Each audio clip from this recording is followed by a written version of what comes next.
Dr. Noble here. The topic of this video is the responsibility for quality in Canada's medical laboratories.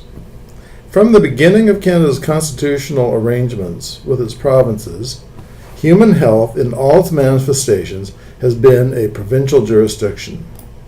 This was maintained even following the development of the Canada Health Act, which required the federal government to transfer funds to provinces to support health funding.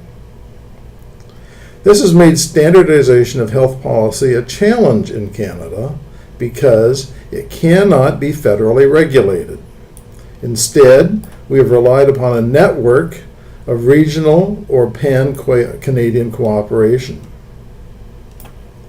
In the area of laboratory quality oversight with accreditation and proficiency testing, this resulted in a checkerboard history, with the Western provinces formally adopting accreditation programs in the 1970s, Ontario developing its accreditation program after 2000, and Quebec legislating accreditation about the same time.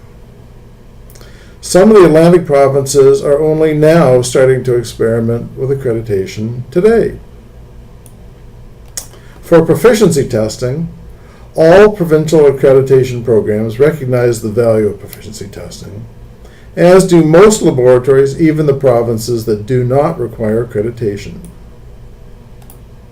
Around the world, accreditation bodies for medical laboratories have embraced ISO 15189 particular requirements for quality and competence in the medical laboratory.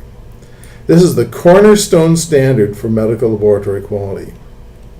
Indeed, even in Canada, we have adopted 15189 as a national standard.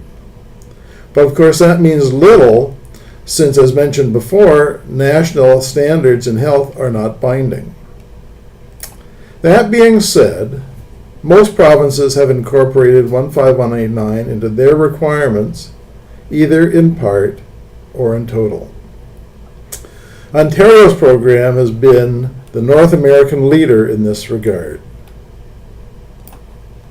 It's important to note that the United States has a similar health structure to Canada, with jurisdictions of health issues being strictly state issue rather than federal.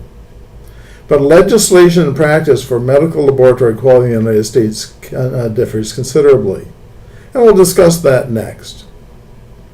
In the meantime, as a person interested in laboratory quality, do you know who is responsible for the laboratory quality in your province or state? If you do not, this is probably a good time to find out. More later. Many thanks.